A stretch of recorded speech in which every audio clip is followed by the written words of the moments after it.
We were starting on administrative costs. That's right. I just wondered, you mentioned there was a hard cut on that. Was it 12.30? 12.30. 12.30. Account page 16 accounts again, 2014 accounts, please. And that's page 668 this time. 668.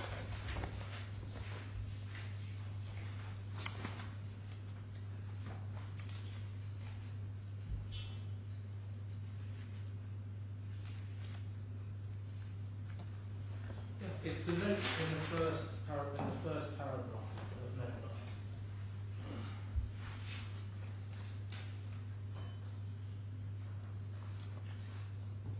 Operations of the company primarily managed by the employees and shareholders. Therefore, the company does not have any key management personnel receiving remuneration from the company. Of course, no disclosure of remuneration paid to key management has been made. And this is the sentence. All other administrative costs are also borne by the shareholders who do not recharge such costs to the company.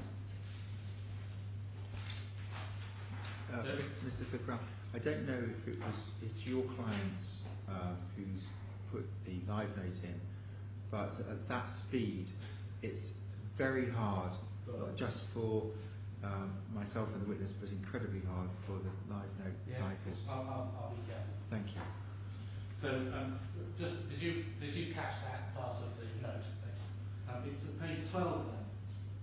The question is at the top of page 12. The bullet point says, what are the other administrative costs not charged to the company but incurred by the shareholders?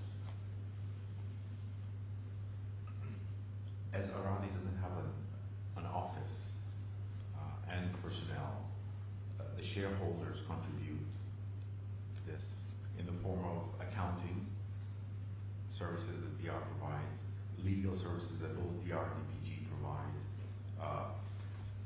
marketing of the retail, marketing support of the retail and commercial, office space, supplies, the incidental expenses. Yep. And do you have a sense of the value, or do you have figures confirming the value of those costs to the shareholders? It's not sort of set out. It's not accounted for. No, it's not. It's not. At page 667.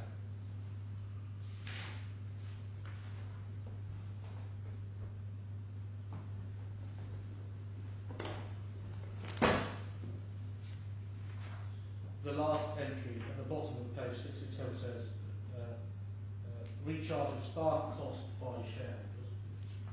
And I want to ask, is that the economic cost of staff? No, this is one employee who's dedicated as a full-time Aradi employee.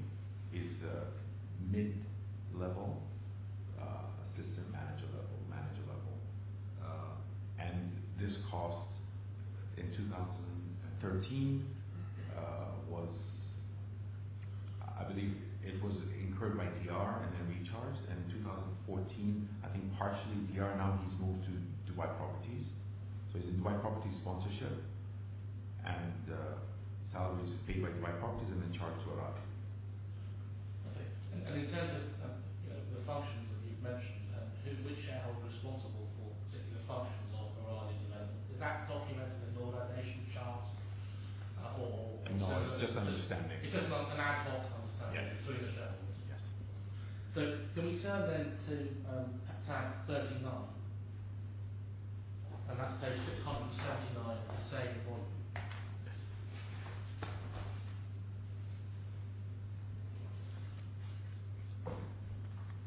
This balance confirmation is dated the 14th of January 2015. Is that your signature at the bottom of it? Yes, that is my signature. We hereby confirming as on 31st of December 2014, the balance due from Aradi Development is $888,826,000. The first question is how that amount was calculated. At the bottom of page 12 of the questions, you'll see a possible suggestion of loans due to related parties and half of the contributed capital to Aradi. Do you agree with that, or is that amount calculated differently? No, that's correct. Except on your page 13, there's a typo in your question. Half of 1473 is not 735, but 736.5. Sure.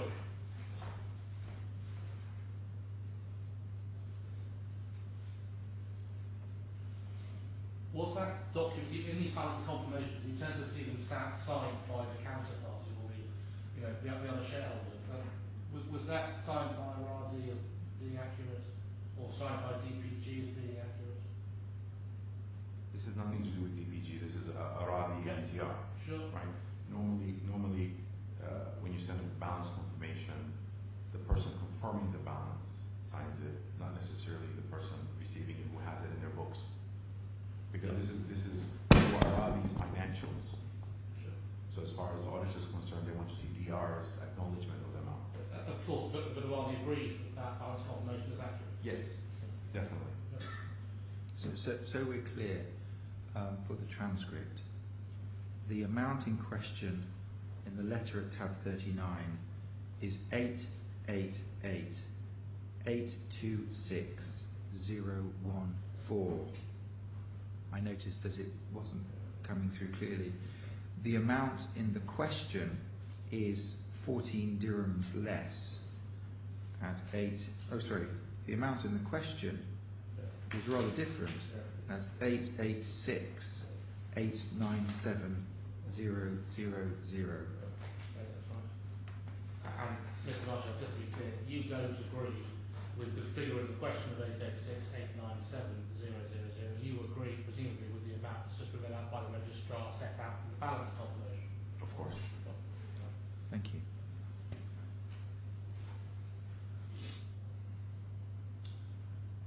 Down the page at page 13 of the questions, the third bullet point and the question is, has the contributed capital been converted into share capital? No, it has not. So no further shares?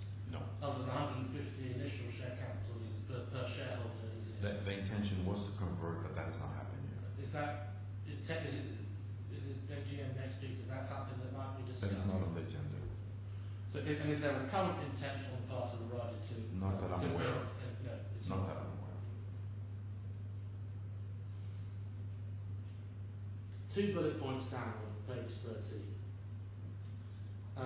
If it's not been converted into share capital, how would you, DR, expect to recover the contributed capital other than through 50% of the share profits of a rider?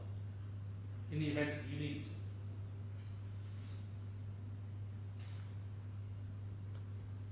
The contributed capital is the shareholders' assumption of what is required to maintain this company as a going concern.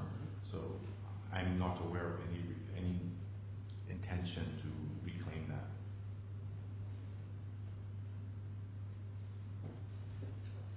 This may be an issue that DR can assist with. Yeah.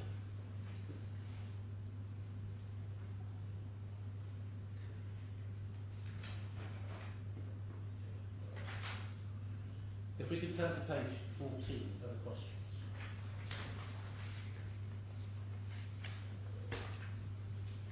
And this relates to the DIV facility in respect to the construction costs, and that facility letter is at tab 46.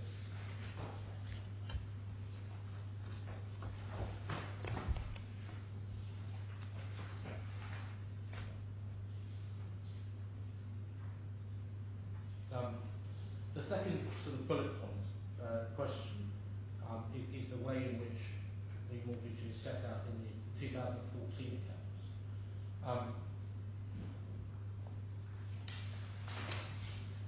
It confirms that the amount is payable in 8 quarterly instalments after the completion of the project, effective from the 1st of April 2015. And the repayment schedule in respect of that facility is at 705 of the bottom, the last tab in that one. There's a payment plan in respect of that facility. Is it Aradi's intention to start paying out under that payment plan? Under that payment plan, no. No.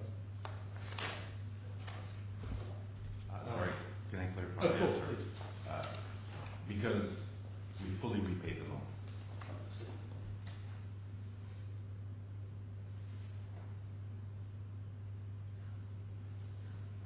So there's no currently any money owing under that facility to DR? To DIB? No, No. there isn't. And when was that money paid off?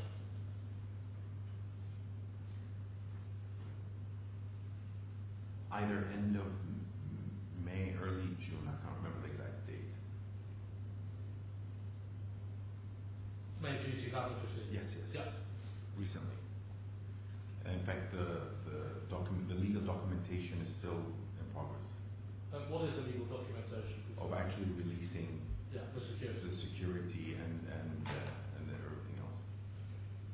And what that loan was paid off in equal parts by each shareholder? Is that No, it's an right? Aradi loan, so it's Sorry, apologies. But yeah, apologies, of course. So the loan has been repaid in full, by Aradi, but the yes. security hasn't been released. Not yet, because there's a process to follow. We've requested DIB to initiate release of security. Aradi has.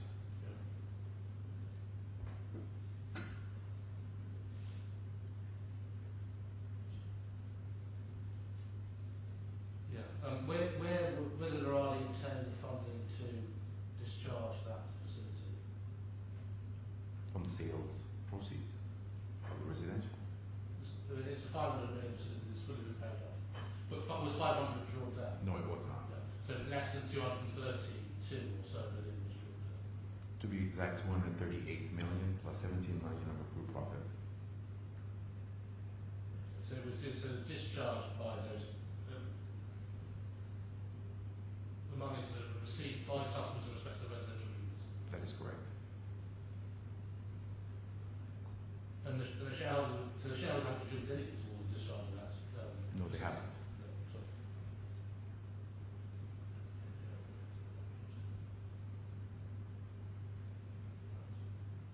When do you expect the security to be released? I wouldn't want to speculate. It's Not a something- process. Not something that's being discussed at the AGM next week. Not something that's being dealt with at the meeting, the Riders meeting next week. It is more a DIB process than it is an Aradi process. Because we have a financing facility and it's been fully settled and there's a procedure to follow. And DIB are in the process of going through that.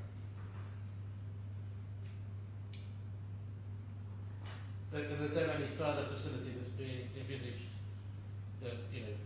by Aradi in respect to the development? As of today, I'm not aware of any.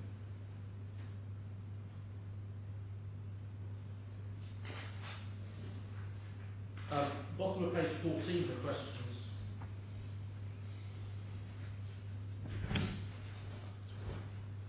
The purpose of the top of page 15 is just simply to confirm that we've got all the documents. I don't need to take to them, but we've got the original JV agreement, an agreement concerning the establishment of Aradi, an amendment to that JV agreement in relation to the 150 million that we mentioned, payable to the DPG, a sales and marketing agreement which confirms DR's the exclusive marketing advisor, and a corporate management services agreement in respect to the development itself. We've had the SPA, which you've seen, and an amendment to the SPA. I haven't had a chance to look at that, but that was one of the documents that was handed up just this morning. I just want to check that, so far as you're aware, that those are all the documents that relate to the sort of property side of Aradi and between the shareholders and Aradi itself. Is that accurate? There are no documents missing. As far as I'm aware of, these are all the documents.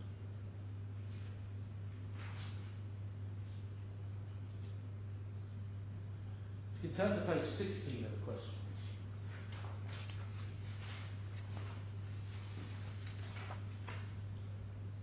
Obviously dealt with the valuation process, but my questions inevitably will be sort of shortened as a result of the report that's just been handed up.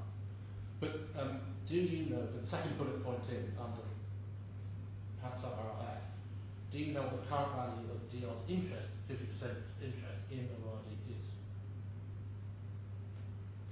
On a fair value basis.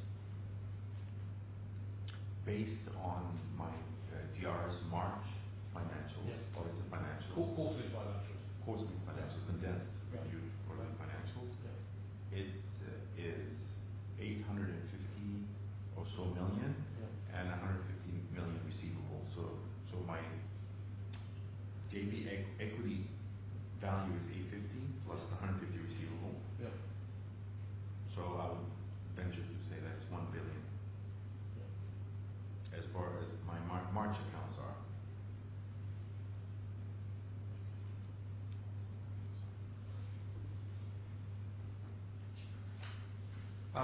The next question down.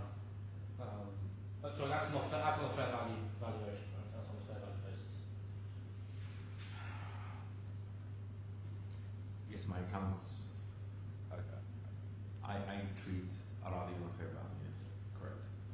It's just that in that second bullet point under the sub-paragraph there, there's a reference to 6.12 of the joint venture agreement, and that's just to explain. That's in the circumstances in which one shareholder could buy out the other shareholder's interest in the event there's a dispute between them, there's debt loss in the joint venture company. And the basis of the valuation there is basket of earnings and not sort of fair value. So that was just a reference, but it doesn't, nothing turns it. If you're valued on a fair value basis. The next question down is O'Reilly involved in any disputes at present, other than the DIFC one that we've mentioned? Other than the DFC, no, we don't have any other legal dispute. Two questions down. Does DR intend to sell its share in O'Reilly? Has it made any efforts to do so, as far as you're aware?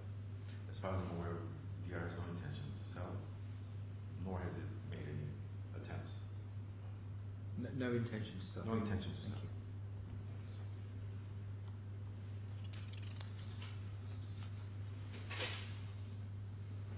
Once the units are sold, what's its projected profit?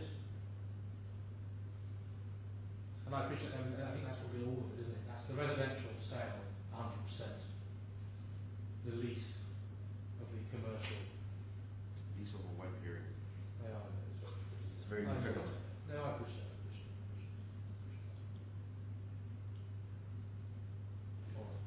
But I just have a lot of value from March 2015 now, so that's something.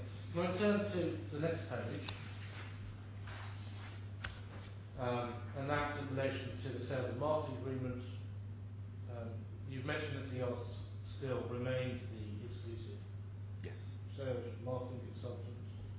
We've got that agreement dated the 12th of March 2014. Are there any amendments to that agreement, as far as you're aware? No. If I could then take you to the accounts again at 667. Tab 36, 667.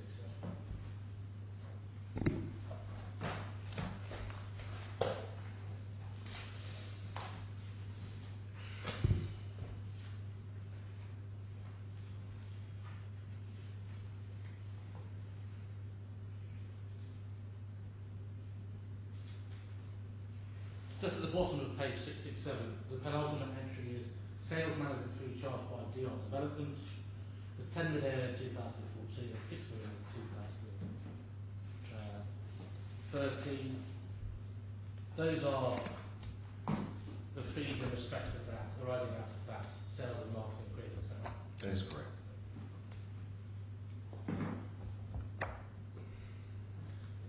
One sort of discrepancy perhaps is that the percentages seem to, you'll see in that question that I put in, the percentages seem to be slightly higher than the 2% in the agreement. Is that, do you agree with that or not? No, I don't know how your percentages came out. So far as when you calculated that 10 million and 6 million, it was all on the basis of 2% of the sales of the unit. It is calculated based on the exclusive sales and marketing agreement. Yeah. Yes, 2%. You have to remember that there is a difference between selling and recognition of the 2%. If you go through the ESMA, you will understand that it is on submission of caveat at the IFC when we earn the 2%. So there will be a timing difference.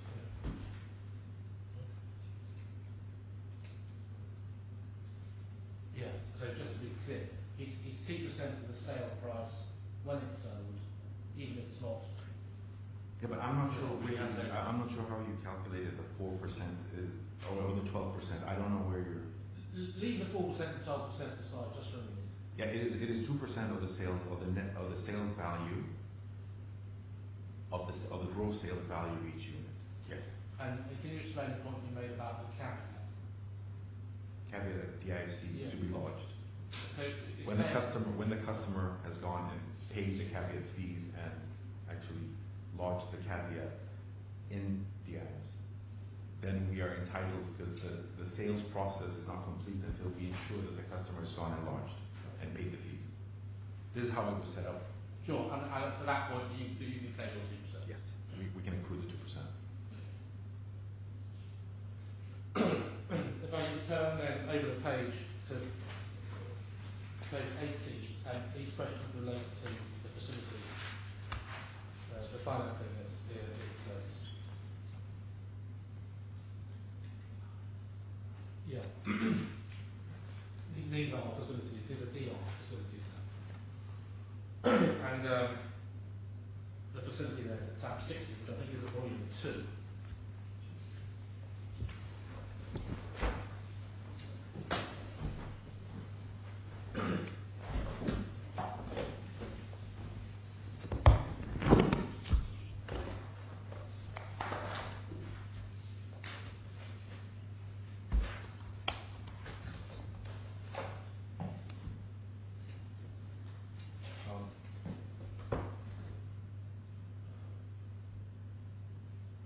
About half the page down, you can see the purpose.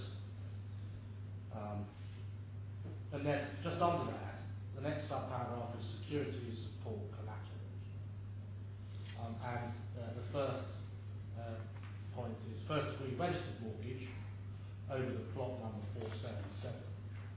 I just want to confirm that's not the plot on which the Central Park Garage development is being built. No, it's not. That's what's the plot of Shakeside Road? No, it's not here. And then point 2 says irrevocable assignment of receivables, including dividends and any other consideration received under a RADI project in proportionate to client share, i.e. 50% of the project in favour of the background. I do want to understand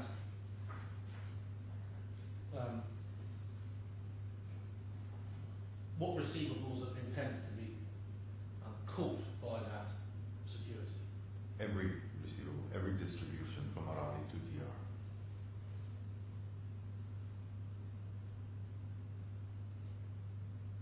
There have been no distributions so far. No. And when every receivable includes all the profit, That is correct. probably sale of its, any consideration received on the sale of DR shares in Aradi. Yes, that is correct. What's the current, that facility is dated the 31st of December 2014. And what's been a drawdown on that facility? I think it's around 300 million today. Since December? No, it's always been. It's always been 300. Yes. Actually, it was a little bit more. We'll be making payments on a quarterly basis. And is there a payment schedule that's I think it relates to that facility?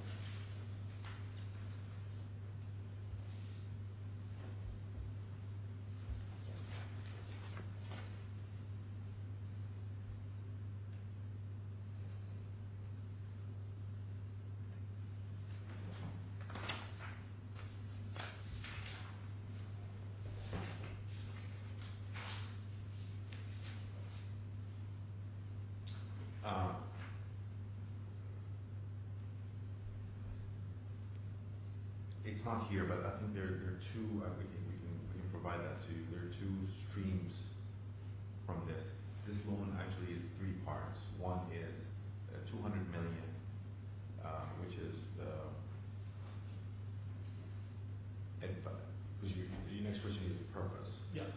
200 million was for long time ago to help DR in the contribution of its capital, the contributed capital and other expenses, including the premium paid to DPG. And that is why there is a linkage to this facility. This was taken in 2008. One of the other questions was, why is it's a new facility? It's actually a restructured facility to reduce the profit rate. And that's why it's a current dated facility, but this is actually very old. The balance, the 200 was supposed to be to start repayment after the completion and after leasing of the commercial. So after proceeds, if they're not enough, after leasing. So it gives us a moratorium to where the project is complete and we have enough cash flows to start servicing this loan. The other 94 outstanding, close to it, is on general purpose for DR. So the other 94? Well, because I said That's 300. That's a third of the... That's the the because last 300 Yeah. is drawn. 100 is still available Yeah. for corporate purposes.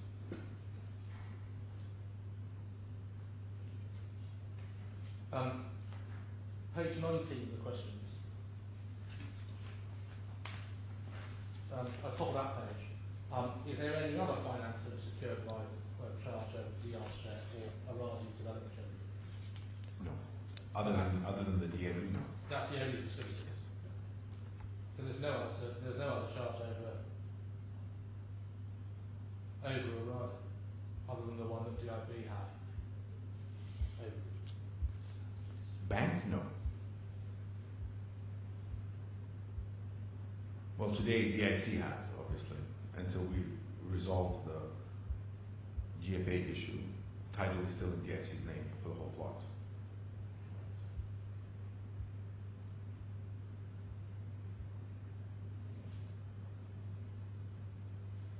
But when you say bank, no. Other than DIB, there's no other bank that has a charge on Aradi. Thank you. And no other institutions, no other non-banking institutions. No other institutions. No, thank you. There is, by way of, and I don't think anything turns on it at all, but we're missing a Schedule A from the facilities agreement in tab 60. But it seems to me that Schedule A was confirmation of the outstanding liabilities at the end of 2014, and those were being rolled into the new facility. So it may be that there's no significance to it. Well, yeah, presumably that schedule exists. Of course. Yeah, and so you can produce that. Definitely.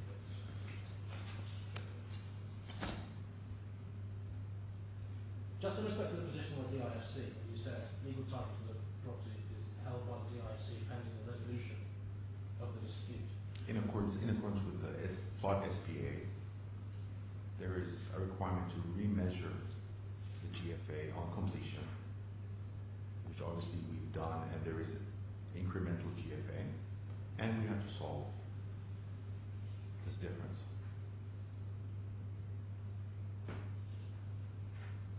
So at the moment, Arada's interest is not as legal title holder. They have contractual rights over the property. That's it. But that's all it is. Yes.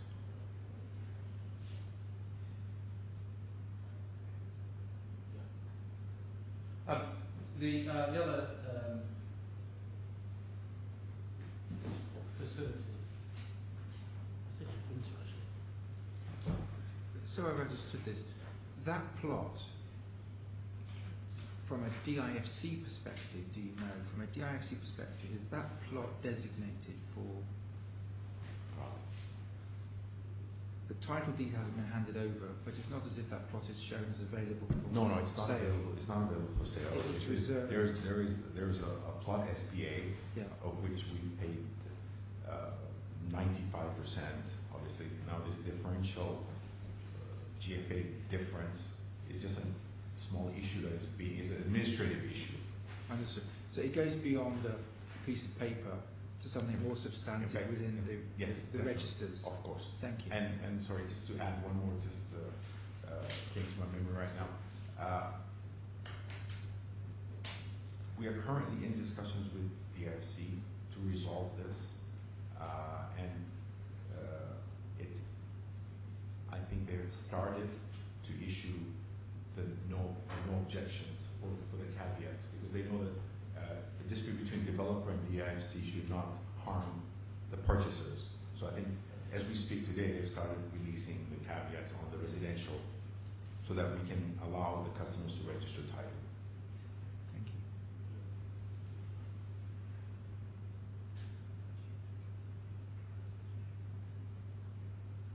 Yeah, that's a good question. If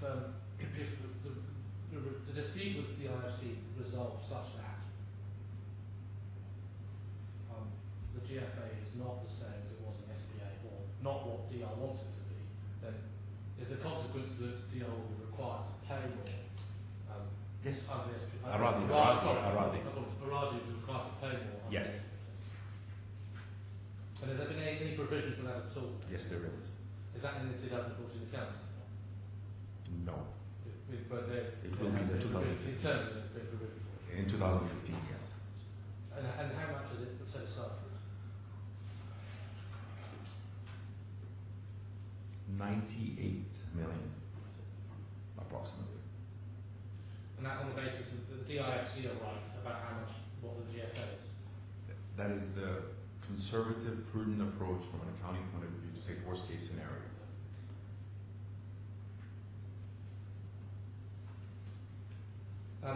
Back to DR and the other facility that DR has set out in its documents, and that's at tab 61 of volume 2.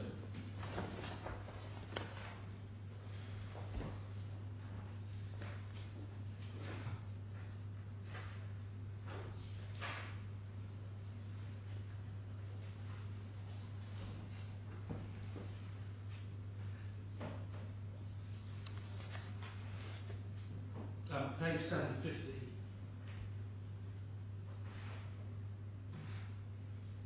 And the security section there, point 4, the properties, the mortgages over the properties are to buy properties, aren't they? They're onshore to buy properties. That is correct. And again, no security there in respect to the central part of the loan. No, there isn't. What's the current position, the drawdown prepayment position on that facility? I think we have about 194 million outstanding. And again, are those the schedule, the repayment plan, and the current drawdown? That's information you can provide us with.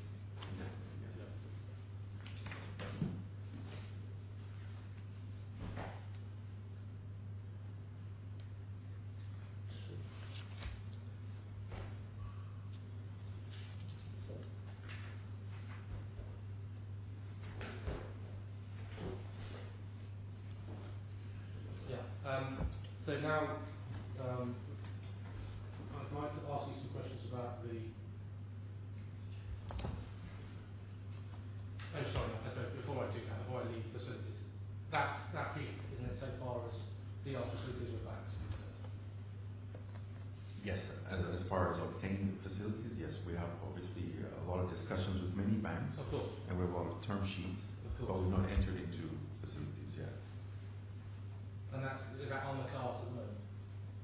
Of course, we have significant projects in the pipeline, Yeah, so and so definitely you're- we would be entering into Sure. facilities. Absolutely, of course. Understood. But just at present, those are the only. As of today, these are the only two that we've actually signed. If I could take you to the third one, please. And say volume 3 of the file.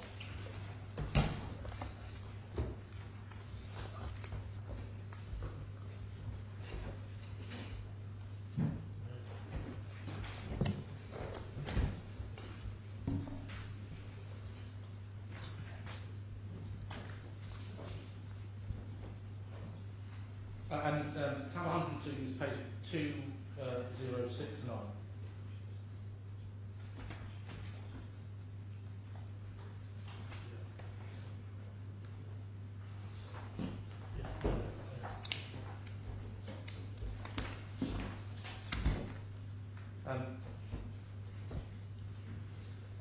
Have you got that table with your 3? Yeah. The last entry is Solidaire International Cayman. And this is investment in associates and joint ventures as at the 31st of March 2015. And there's an amount there, 291 invested in respect of that project. I appreciate we were given the relevant Cayman companies' accounts yesterday. But can you just briefly describe what that investment is and the venture? Yes, definitely. It is. I'll start from the project side and then bring you back to DR. Sure. So there's a company called Zohar Development, which is currently developing about I think 2 million square feet in Ajman. It is a company that's owned by 50% by Ajman government, 44% by Al Zohar Cayman, and 6% by Solidarity International. That's the DIFC company, Solidarity International. I'm not sure. Sure. I think you're right. And then the Zohar Cayman is then owned 72 point something by Solidarity International and 22.7 by DR. So de facto we own about 10% of the Ajman project. And that's why it's treated as an associate.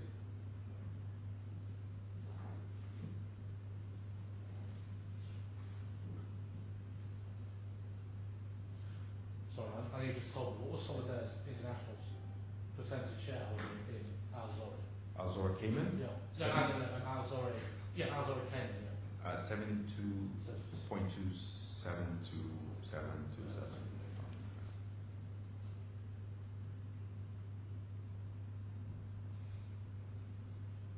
So it's is the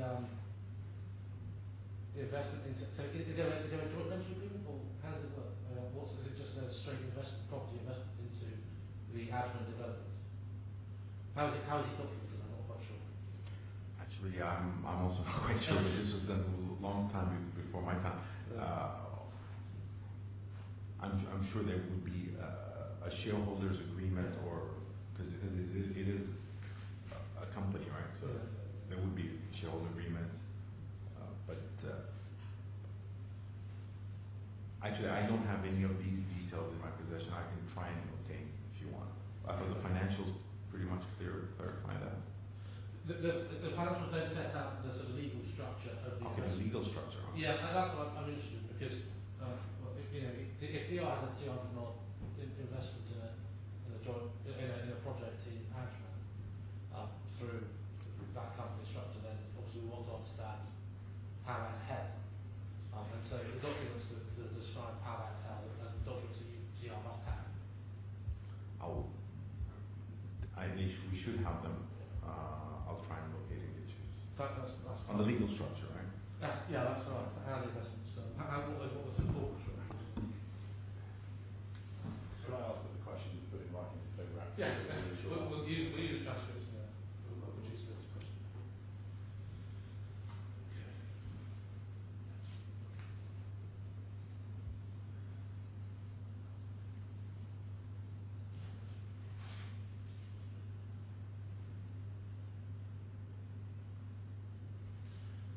So page 21 of the questions.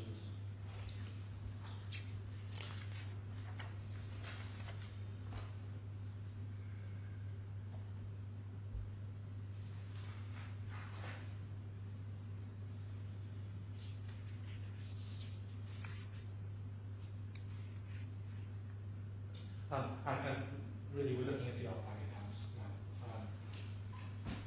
So tab 62 and 63. I'll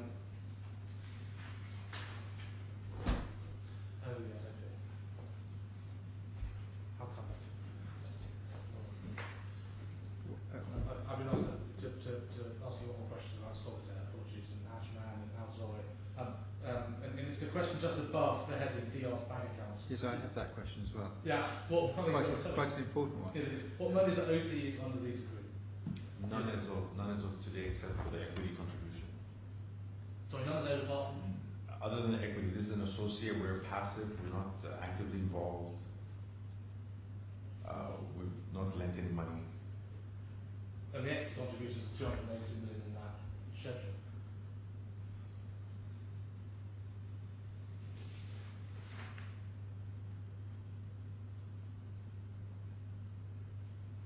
I can take it. It's tab 102 in volume 3.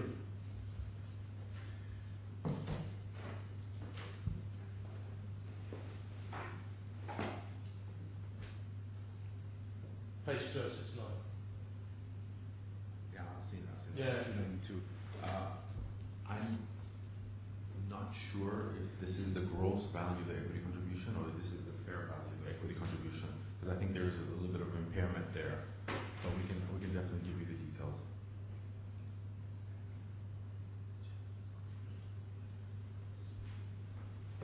Right, so The question is, I suppose, a different one. Not just the impairment value, but what monies are owed back to DR. It may be that the investment is locked in, that there's no ability to get the money back once paid in, or there's a structure around it, or some mechanism for conversion of the equity investment into some other form.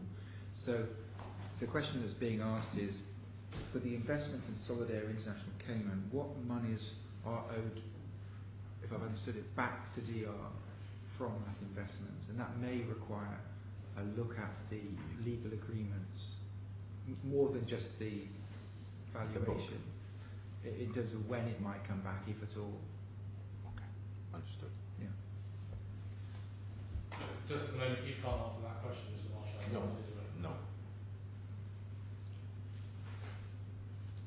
So then, on to the bank accounts, and tab 62 of volume 2 of the bundle.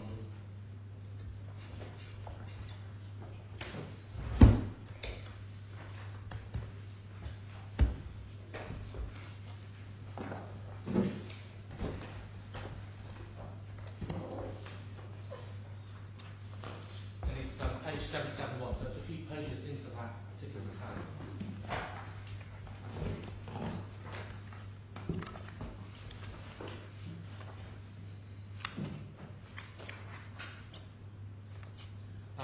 Have you got that table? Yes. Yeah. So just to be clear, these are all devised bank accounts apart from the bottom Mashreq account. That PO box and the account numbers, those are all onshore to buy Yes. accounts on that. Correct. Is it the same branch or without Berkshire? Is it the same branch that you have or is it the main branch or something? That's what I've seen in the statements. I believe it's the main branch, but obviously we bank with all the branches. Of course, but that's where The account is held, yes. sure. And there's an entry there at the bottom there that says held on behalf of owners associations, stroke landlords. Can you tell us what that means? DR has separate divisions, departments. One of our departments is Homeowners Association, where we manage predominantly buildings that we've built but sold, and so we act as the homeowner manager. And so accordingly, these are the service charge accounts, where service charges are collected and spent from. That's on the owners association accounts. As far as the landlord accounts are, we also act as property managers for 1,000 buildings for third parties. So we collect rent on their behalf, we make payments, expenses on their behalf, and so we have a fiduciary duty on these bank accounts for third parties. Are there any charges over those accounts of any sort? Charges? Floating, fixed, any sort of charge over the accounts, or the money's held? The owners association accounts, I think, are governed. No, they're not. Yeah. But these are not This is not our cash, this is third parties cash. It's not cash that you deal with other than in respect of the bill. On third parties, yes. Yes.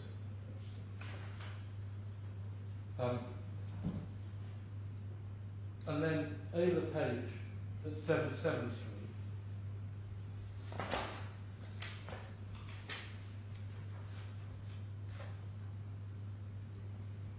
another list of accounts there, and sort of three sorts of accounts. So the first 13 accounts are current accounts. There's another 13 to 31, numbers 30 to 31 are asset accounts, and then there's a series of bank accounts with banks other than the Biofarm Bank. And again, I just want to understand. I appreciate there are 38 bank accounts, but nonetheless, can you give us a sense of where those figures have come from, and more importantly, what those accounts are used for? Are they sort of general DR operations accounts?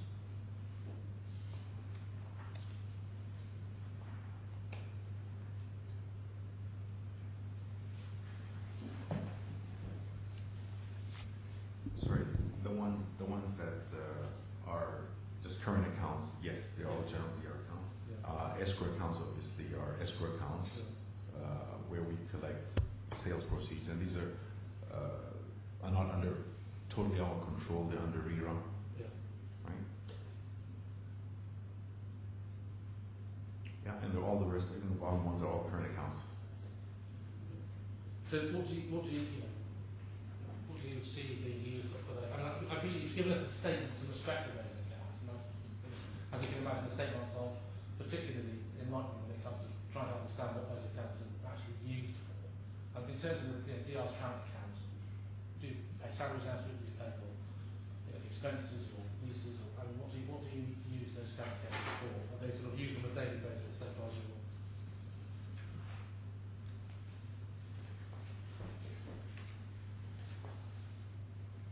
No, I would say that we have a few operating accounts that we use on a daily basis. Yeah. The other ones, I'm sure, were open for a particular purpose, but I wouldn't be able to answer that now.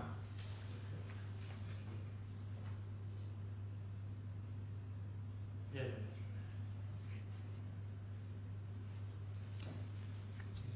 And then at the bottom of the page, the fixed deposits there. Yes.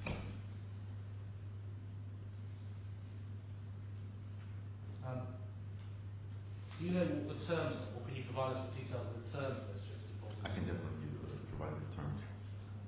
I can provide the details. And the notice requirements to make a call or something.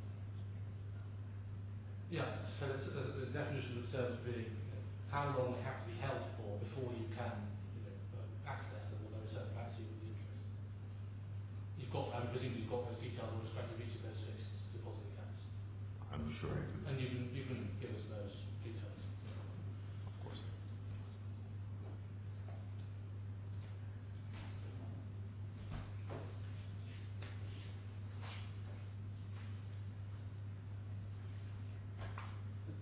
Do you have any idea, in respect to those fixed deposit accounts, what sort of terms the monies are held on? You mean the tenure of the deposits? Sorry? It ranges from 1 month to 12 months. 1 month to 12 months. It all depends on the purpose. For example, some of these deposits are escrow account deposits, so obviously those we don't touch, and they're usually long term, depending on when the project payments would be required. We also have, when you see here in the list, unlucky fixed deposits. Sure. Those are not our deposits. Unlucky actually is for the landlords. So I just want to clarify that for you. Yep. When it says unlucky fixed deposit, this is a landlord account, which obviously we're holding on their behalf, and we're a fiduciary duty to earn profit on them, sorry. Not interest. So which ones are yours then? Well, which ones are not escrow, which ones are yours? I would have to give you the details later.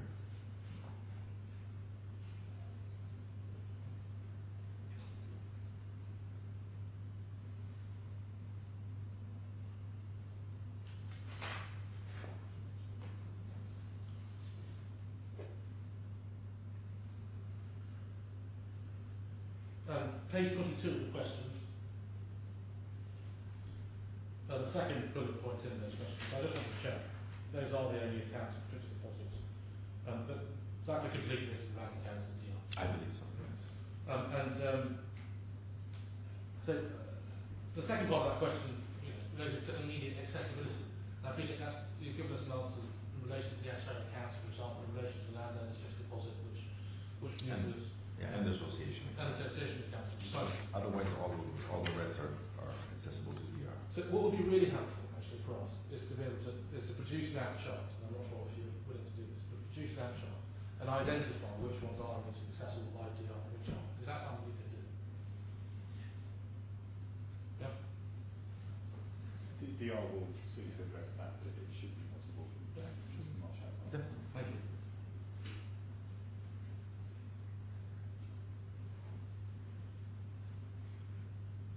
And similarly, the next bullet point down on page 22, if there are any fixed or floating or other charges over, immediate accounts, if that sort of table could set out those out too, then that would be very helpful. If we then look at tab 101 of the bundle, so tab 101 is in volume 3.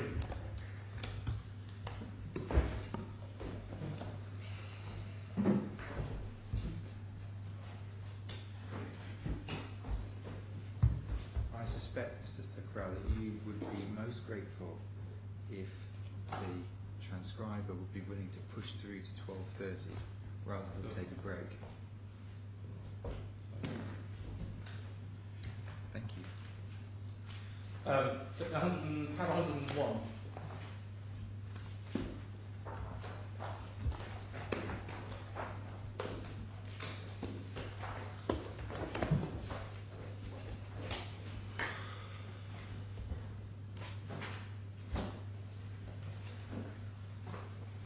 There's a table there, I think. Yeah.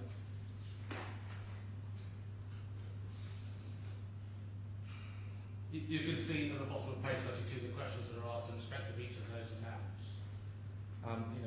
What we've received essentially is that table and no more. So, you can understand that we'd like to know a bit more about each of those amounts. I mean, we understand the Iradi point, of course, but our SAFA in particular, what does our SAFA relate to?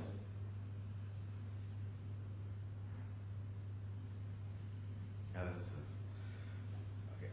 Al-Safa Corporation is a Dubai government initiative. It was set up during the financial crisis to assist GREs, government-related entities, and try and stabilize the real estate market. So DR, along with other GREs, entered into sale agreements to where we sold our land bank to Al-Safa, and this was to be repaid, so it is in my financials as a receivable from a related party. This was to be repaid either in land, our exact plots, different plots, cash, combination, at the discretion of the purchaser. So that's also fine. Sure. And in respect of that land bank was sold on and then resale or cash be given in return, do you have the details of the point at which either land is to be returned or cash to be given back to you? It's at discretion of the purchaser. Absolute discretion. Just you get told one day that you're receiving back a piece of land that you gave in 2008, or is it a bit more formal than that? It's a little bit more formal than that in the sense that as and when DR starts development on particular plots of land, that they've reached a maturity level to where we can actually develop them, then we enter into an amendment agreement or a purchase back agreement with Al-Safa for the land. But it's shown as a receivable because you're entitled to go back to Al-Safa and ask for land back or cash in respect of that land back. We can go. The agreement specifies that we can go back and ask for compensation back, and it's up to the purchaser to decide whether it's our lands, different lands, or cash, or a combination of the three. I'm still not following this. You sold land to a company called Alsafa Corporation and received consideration for that, cash for that. A receivable. We did not receive cash. It was just a receivable to be paid in the future. I see. Now I understand. That receivable remains due to your company, to DR. Yes. So what's this issue about getting the land back? One How, element of it could be how they pay us back how they pay you back could is be, by giving us back our land, yeah. or different land, or cash, or a combination of the three. It's a very complex structure that was set up. And from Dale's point of view, this 1.85 billion dirhams.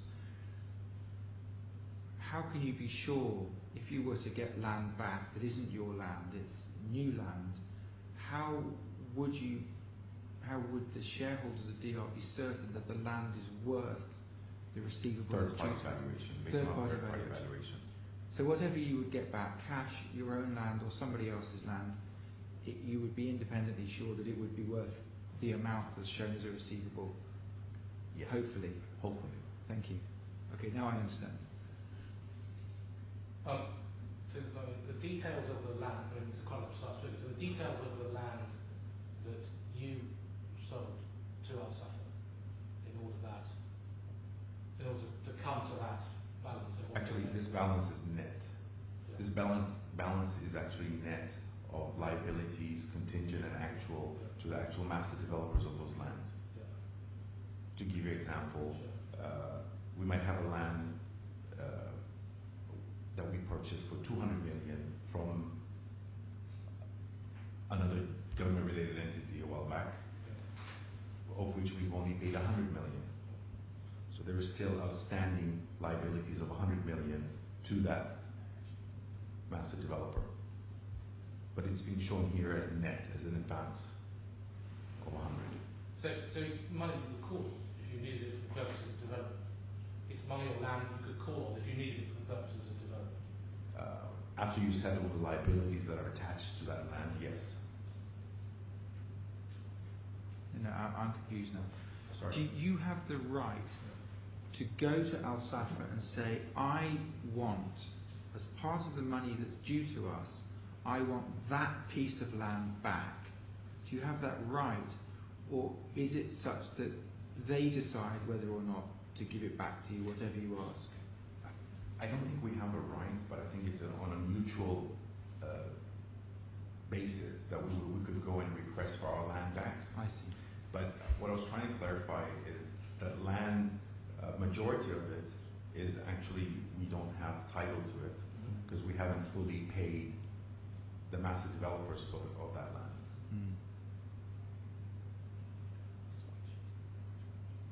Yeah, and I guess they all have details of the properties that have been sold over. The details of the properties, Well, the land, at least. the land Yeah, that's been sold. Yeah. Yes, we do.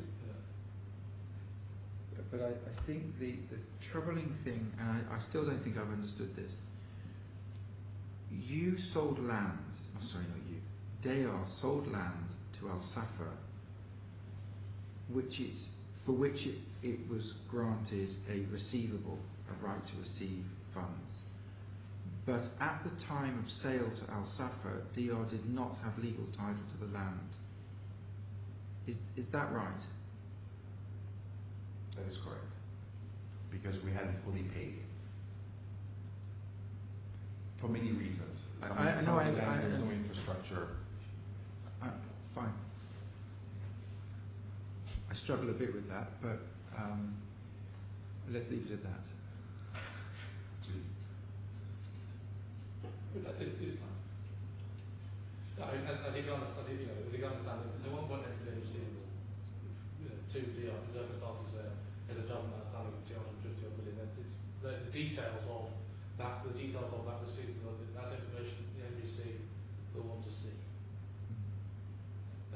If that's, you know, if that receivable is something that NEC can use to enforce it, put simply. No, I think we could give you the details of the land with the related liabilities, and actually give you a reconciliation of that 1.8.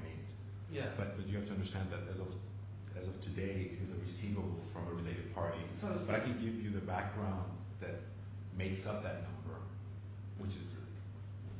And similarly, the agreements with our SASA, to the extent there is one. Sorry, I'm not sure I'll be able to give agreements. There may be confidentiality issues as between DR and the Dubai government that may preclude providing documentation. The agreements, it may be a matter we have to take up as between DR and the applicant. Yeah, so what we can perhaps is to, as we will do in respect of the documents that we want arising out of this hearing, we'll ask for it, and then if there's a problem, you can tell us there's a problem, we can explain what it is.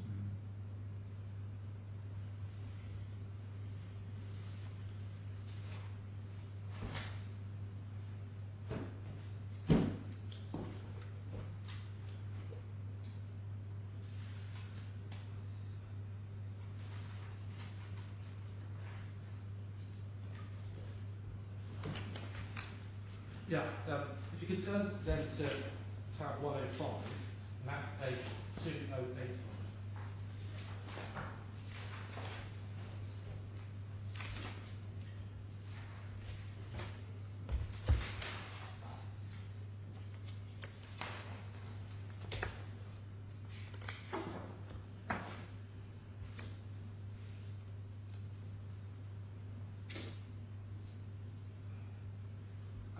I've got to be quite quick because I've only got 15 minutes.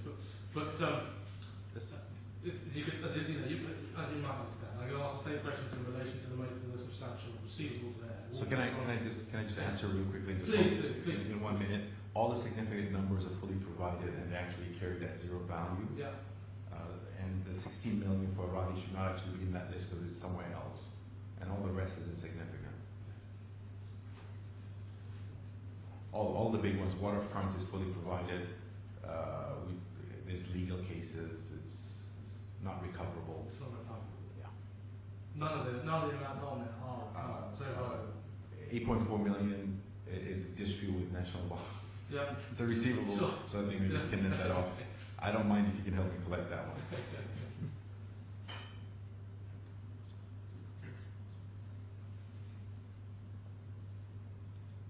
Yeah, what is the Waterfront Group Limited? The fourth entry there.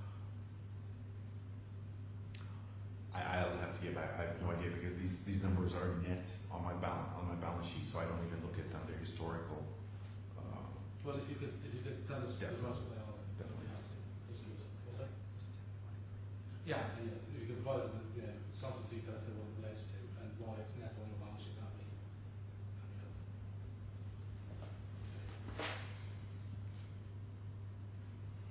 So, page 23 of the questions, and we're coming to DR's sort of Dubai properties. Now, and there's a list at 2251.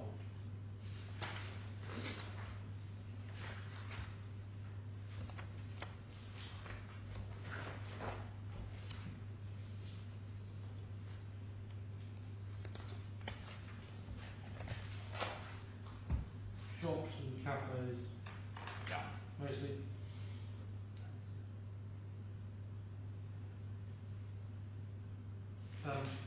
These are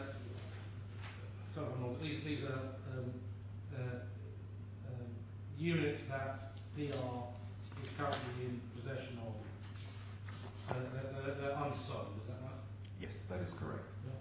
So, and those are the values along the right-hand column of each of those units. These are the fair market value. The market values. Any charges, mortgages over any of those properties? Because they don't appear in the Islamic Bank facility that we looked at earlier. So it's talked about Silicon Oasis and Ruby Residence as being the only ones that any facilities, any securities apply for. So, and these are those developments. So No, other than the head office Yeah. and Ruby, Yeah. all of these units are not charged. They're not mortgaged. There's no charge over it. No. Yeah, and similarly, I've got to ask, any assignment due to any financial institution of any receivable or anything, they're just 100% purely and simply owned by DR. Sorry. Yep. I think on the Oakwood residence, there is a charge on the receivables of Oakwood to Emirates Islamic Bank. Yeah, I remember right. Otherwise, all the rest aren't. Yeah, and actually, if you look over the page, the questions of 24, you'll see the security there. So the Oakwood is there, the receivables from Oakwood. So, as you can imagine, those aren't all the units, they're just a few shops in each of those. No, those are all the retail units. Those are all the retail units Yes. in those developments. Because our strategy on retail is not to sell but to lease. So every building that we build, we sell either the commercial or residential, and we keep the retail. And so the leases in respect of those units are things that you, to the extent that there are leases in respect of the units here. Yes, they are. 2251 Yes, they are. those. I think we provided the list. Should have been. It should have been. Well, we'll check. Or maybe the schedule, or Yeah. we can give you. If you We'll want. check if we haven't got it. We'll ask. Definitely.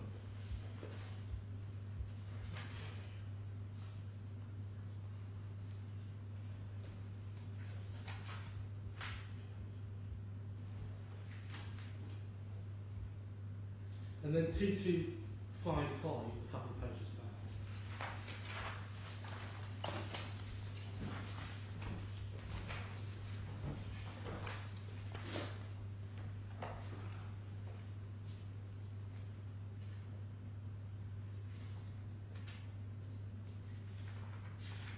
Can you explain that table? Definitely. The first part where you have a list of the project. Sure. This is the inventory that we currently hold, either residential or commercial, Yeah. for sale. Yeah. Some of it is at cost. Some of it is at book value.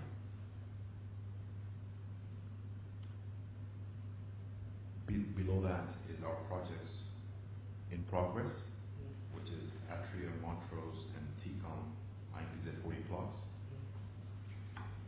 This is cost incurred for the development of these projects. And the bottom two are the two lands which are designated for construction, So for development. So just going up again, the development. So there's the 320 figure in respect of the picture. Those are the development costs with respect to that development. Yes, incurred so far. It's incurred so far. As of this date, as of March 31st, 2015. Yeah. And then sorry, in respect of the land held for future development, I appreciate there's a mortgage over the Ulster land which we looked at. The Dubai Maritime land. That's the value of the land. Yes, that's correct.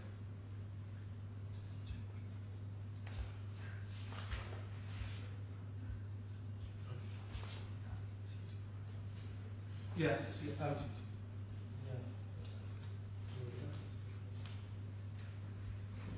I'm just trying to compare what we've seen previously in that list at 2251 with what's in the table at 2255.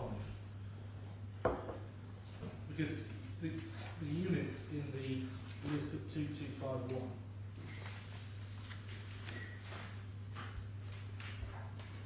some of them are sort of, there are some of them Sorry, are. you're comparing two separate things. Yeah, This is retail, which is not for sale. the list of This is inventory, which Yeah. is either apartments or offices for sale. So it's completely different. Sure. Now that's understood. And similarly, the only charge over those units that are for sale in those developments is over Silicon Valley, Ruby Residences, and Emirates Islamic Bank charge that we saw previously. Yes. The other units for sale in those developments aren't charged in any way. No, they're not. And they're currently for sale as at, whatever date this is, 31st March. 31st of March. Yes, they are. And leased out at all? Many of them are leased out. Many of them are leased out. Yes. except for the offices, obviously, this shell and core, so it's not leased, but for the residential, most of them are leased out. Any leases over the Dubai Maritime land? Has it been used or is it just barren It's land? bare land, Bare land. Where is it? Maritime City. The last couple of questions just relate to the record of examination. That if we weren't asking questions ourselves, you'd be required to fill out. So I wonder whether I could just hand that up to you.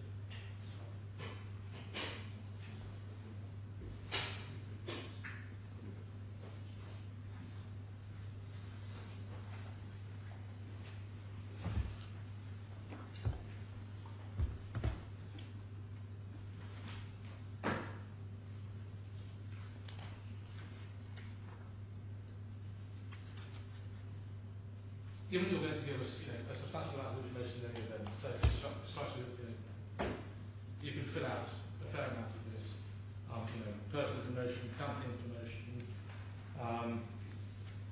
certainly.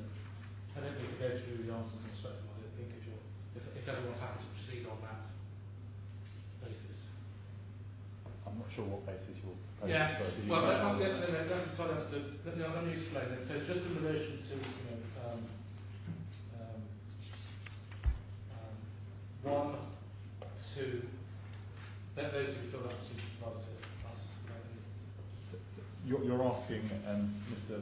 Marchand to complete in writing some of the questions rather than deal with them in this hearing now, just to be absolutely clear. Yeah, I mean, for the simple reason, there's 5 minutes left. So which ones? Yeah. I was going to say we should just, it might be helpful for us to specify which ones, afterwards we can go through what's already been provided. Well, let's go through them. Present address we have. Yep. Phone numbers. Could you give me your mobile telephone number for the purposes of the record? 050-650-8257. Thank you.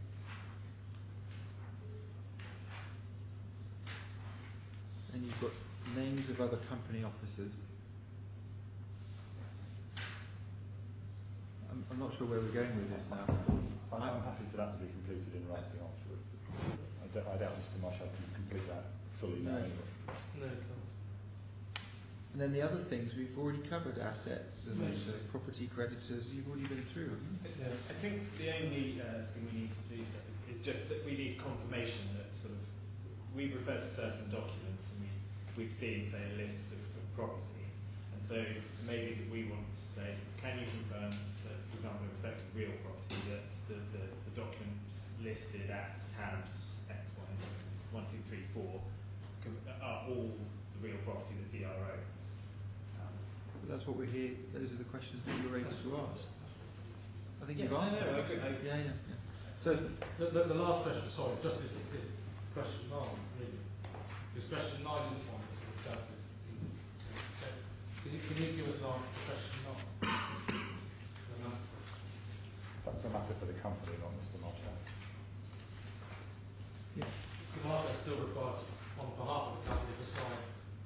Hang on. Let's He's representing the company in this respect. let's have a look. He's not here to represent the company. Well, hang on.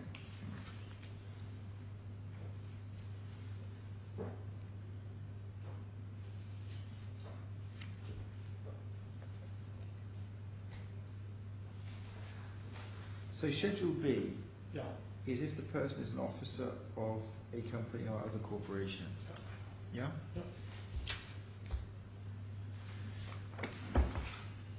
He is obviously an officer. That's not admitted by DR. But he's not an officer. Correct. Are you the current CFO of DR, Mr. Marshall? I'm the CFO, but I'm not on the board. He's an officer. He's not a director or a manager of the company. He is contractually employed with the title of Chief Financial Officer. He's not on the board of the company. We don't I think admit. the answer might be in the O of CFO. we don't accept that the fact that he has the contractual title Chief Financial Officer makes him a legal officer of the company. I'm not making a formal objection unless it becomes relevant or necessary, but we do not accept it. It should be taken as read that he is an officer. Okay. Right. So I'd like you to decide the point. I think you've got to decide whether you're going to ask. We're not going to decide it in 2 minutes. Yeah. So maybe the way is that an officer of the company can answer question 9 after this hearing in writing, along with the other information that's going to be provided. We're here today because of Part 50 application. And that Part 50 application asked for the attendance of an officer of the judgment debtor to attend court to provide information. And on that application, it asks for Mr. Marshad to attend as Chief Financial Officer. And Mr. Marshad has kindly given up 3 hours of his morning to be here to answer the questions. And ordinarily one would run through Part B, but in this situation the judgment debtor accepted questions filed yesterday as the questions that we would go through instead. It seems to me that Part B and the questions asked have a considerable amount of overlap, and I think many of the questions that would ordinarily be asked in Part B, which in their nature are quite broad, have been dealt with in specificity in the questions asked. So, as we come on now to Part 9, my sense is that the judgment creditor hasn't had the opportunity in the time available to address which of the standard questions in Part B have already been addressed in the questioning that we've concluded so far. That may or may not be right, but where we can't leave this is so open as to require, in essence, an in-writing re-examination of everything that's been discussed today by way of answering Part B. And I don't think that's your intention. Thank you. So, how do we move forward, given where we are, in relation to what seems to be a repetition of Schedule B as your Part 9? So, in respect of the answers that are emerged out of this here, as it's clear, there will be a number of further document requests made of DR. And Mr. Marshall has agreed to produce them. So, DR has agreed to consider the request, I think. Thank you. Insofar as there are documents, first of all, DR will address the questions, identify documents if you can find, and produce them. As regards examination of a representative of DR to deal with any further questions arising out of those documents or otherwise, I've raised the availability of Mr. Marshad, who is available for the next 18 days, but a representative will be made available. It may not be Mr. Marshad. So it may be that to the extent we need to, okay. The further questions will be from a different representative. I mean, in respect to question 9, maybe that can be something that's answered further by an officer on behalf of DR.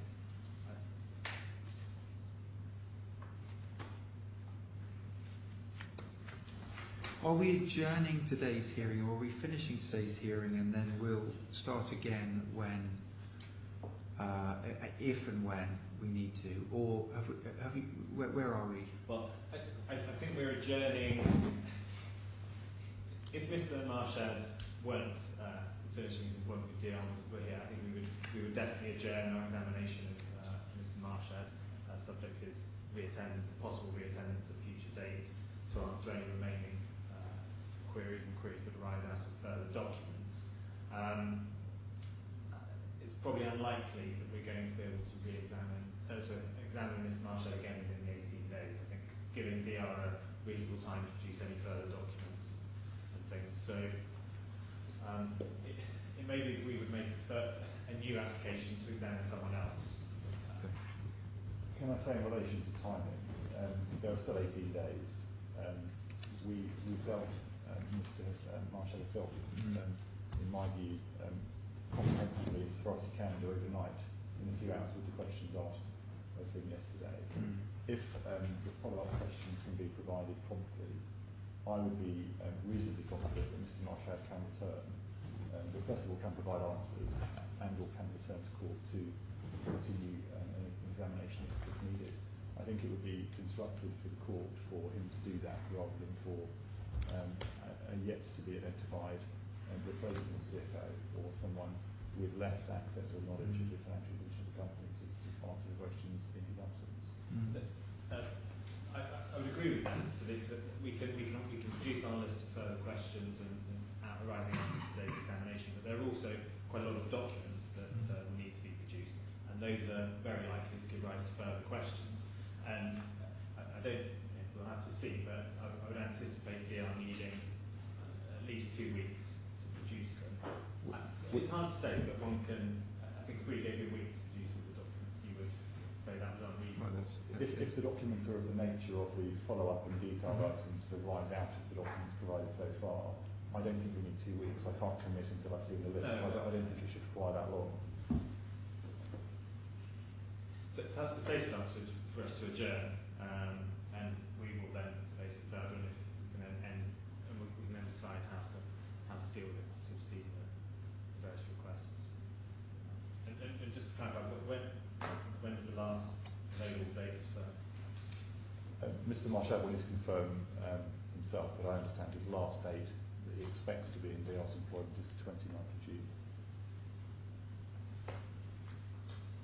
So sometime that's 29th of June is a Monday.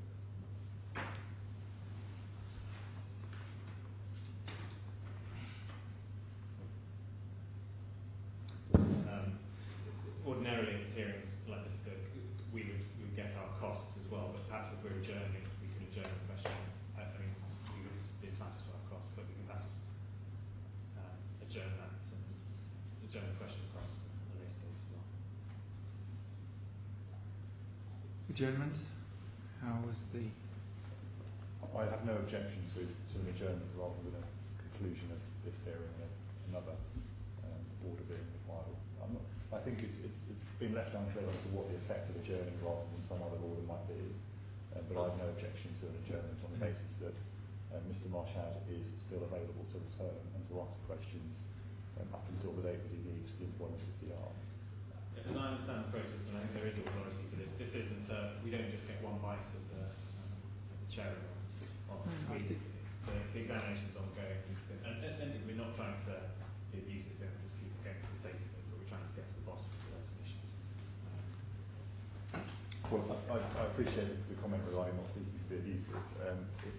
In my view, provided that questions and document requests are matters that arise out of what has been given and what has been asked for today, in other words, seeking further clarification or information as to that, then that, broadly speaking, is a reasonable position to adopt.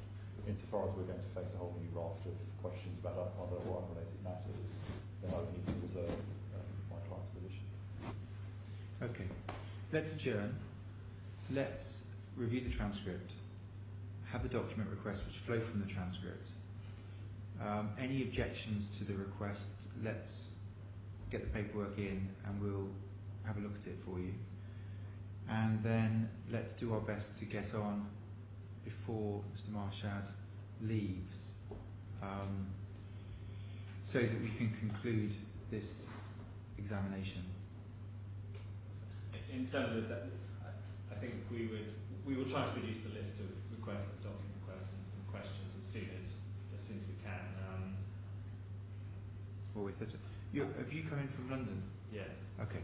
So I wouldn't have thought it takes you more than a few hours to read the transcript to identify the documents. So you probably get the document list, I would have thought, before we open on Sunday, wouldn't you?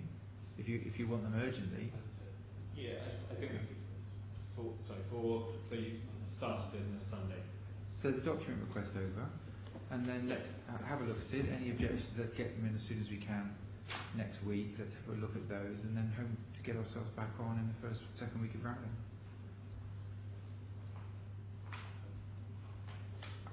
I'm yeah, I think we can obviously liaise about the Yeah. schedule and things, but it might be. provided we receive the list on Sunday, we should be able to confirm whether there are any objections and identify a time frame for responding by the following day, by Monday. And I would hope that we could provide the documents quickly within a few days. Subject to seeing the list, I don't think it should affect that timetable, and therefore the possibility of completing this before Mr Marshall should be entirely achievable. I don't hate to bang on that, so we just part question 9. Are we going to get an answer from a DR officer? Well, question 9 seems to be taken from Schedule B. Much of Schedule B has already been addressed in the answers to the specific questions that have been raised. So I think on reflection, you need to work out what's left, Yes. if any. And I think those questions can continue to be asked. Those gaps, as you see them, Yes. can continue to be asked of Mr Marshall when we meet again, if there are any gaps. So that's. Mr Marshall, thank you very much indeed for coming back. We may see you again, but if we don't, I wish you continued success in your career, wherever that may take you. Otherwise, we'll see you during Ramadan. And thank you for your time this morning and for your the answers to the questions that you gave. Thank you. All rise.